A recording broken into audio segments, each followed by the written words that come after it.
మనిషిలో ఒక వయస్సు వచ్చిన తరువాత అశేష ఇచ్ఛా నివర్తతే, క్రమక్రమంగా ఆశలు తగ్గించుకుంటూ రావాలి మనిషి. ఆశలు మాటలు అన్ని తగ్గించుకుంటూ నిదానంగా. ఒక రఘువంశంలో ఒక అద్భుతమైన మాట చెప్పారు, అందరికీ వర్తించేది. శైశవేభ్యస్త విద్యానాం యౌవనే విషయైషిణాం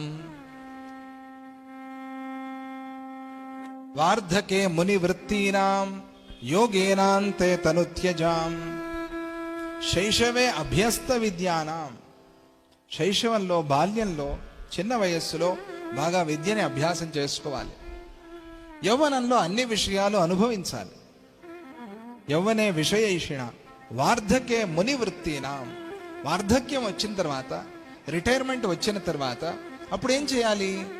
మునివృత్తీనాం, మునివృత్తిని అభ్యాసం చేసుకోవాలి. మునివృత్తి అంటే ఏమిటి? క్రమక్రమంగా ఈ ఆశలు వీటిని తగ్గించుకుంటూ ఉండటమే మునివృత్తి.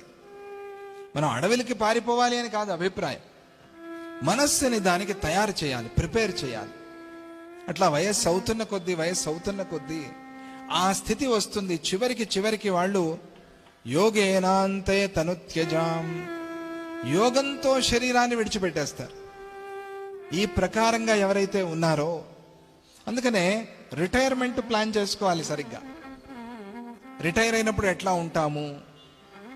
రిటైర్ అయినప్పుడు కావాలి కొన్ని అవసరం తప్పదు. కొన్ని వ్యవహారాల వరకు మాత్రం పెట్టుకుని కొన్నిటిని తగ్గించుకుంటూ నిదానంగా ఆ సమయంలో పూర్తిగా మనస్సుని భగవంతుడి మీద లగ్నం చేసి యోగాన్ని అభ్యాసం చేసి యోగంతో తనువుని చాలించే వాళ్ళు ఉన్నారు రఘువంశంలో. అందుకే రఘువంశం గొప్పది అని కీర్తించారు.